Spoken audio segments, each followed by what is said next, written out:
warahmatullahi wabarakatuh. Di sini saya sebagai moderator ingin menjelaskan tentang apa itu pengertian ruang lingkup dan kegunaan filsafat pendidikan Islam. Perkenalkan, nama saya Dwi Mulyani Afifah. Saya Rifani Anfadila sebagai pemateri ketiga. Saya Faya Izzati Maulida Nasar sebagai pemateri kedua. Nama saya Naila Salma Siti Alipa.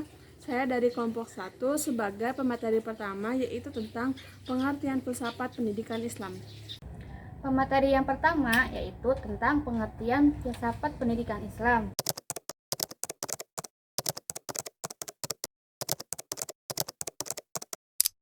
Satu, pengertian filsafat pendidikan Islam. Secara harfiah, kata filsafat itu berasal dari bahasa Yunani, yaitu philos yang berarti cinta, sedangkan sophia yaitu kebijaksanaan. Jadi filsafat yaitu cinta terhadap kebijaksanaan. Ada pula teori lain yang mengatakan bahwa filsafat berasal dari bahasa Arab, yaitu falsafah atau al-hikmah yang artinya kebijaksanaan. Ada pula orang yang mencintai atau mencari kebijaksanaan atau kebenaran, itu disebut filsuf. Sedangkan pendidikan yaitu usaha yang bersifat mendidik, membimbing, mempengaruhi, dan mengarahkan setiap anak didik yang dilakukan secara formal maupun non formal. Sedangkan pendidikan Islam artinya mentransformasikan nilai-nilai Islam terhadap anak didik dan lingkungan sekolah, lingkungan keluarga, lingkungan masyarakat, yang bertujuan untuk membentuk peserta didik yang berkepribadian Muslim. Pemateri yang kedua itu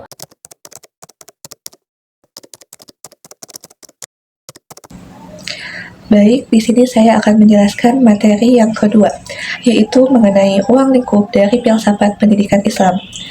Nah, untuk ruang lingkup dari filsafat pendidikan Islam ini mencakup kepada berbagai masalah yang berkaitan dengan kegiatan pendidikan, seperti contoh yaitu masalah tujuan pendidikan, masalah guru, masalah kurikulum, masalah metode pembelajaran, dan juga masalah lingkungan. Nah, di antara yang termasuk ke dalam ruang lingkup filsafat pendidikan Islam ini terbagi menjadi 7, yaitu yang pertama ada pendidik.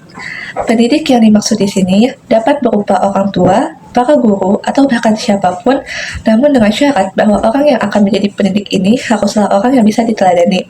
Kemudian yang kedua ada murid atau anak didik. Anak didik secara filosofis ini merupakan objek dari pendidik di dalam kegiatan yang tentunya bersifat mendidik. Kemudian yang ketiga ada materi pendidikan. Materi pendidikan di sini dapat berupa bahan-bahan atau bahkan bisa juga pengalaman-pengalaman yang logis untuk nantinya disampaikan kepada anak didik. Kemudian yang keempat itu ada perbuatan pendidik atau bisa disebut juga dengan tahjib. Tahjib adalah kegiatan, tindakan, dan juga sikap dari para pendidik di dalam menghadapi anak didiknya. Kemudian yang kelima itu ada metode pendidikan. Metode pendidikan di sini berupa strategi yang relevan yang dilakukan oleh para pendidik kepada anak didiknya. Selanjutnya yang keenam ada evaluasi dan juga tujuan pendidikan. Nah, evaluasi di dalam pendidikan ini merupakan suatu hal yang sangat penting.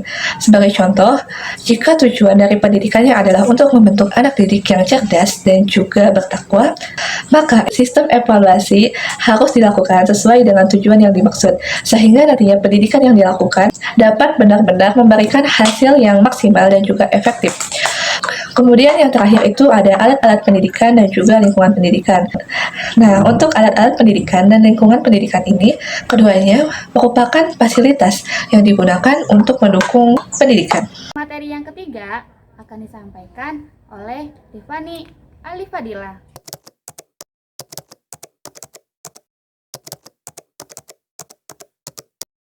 Tentang kegunaan filsafat pendidikan Islam.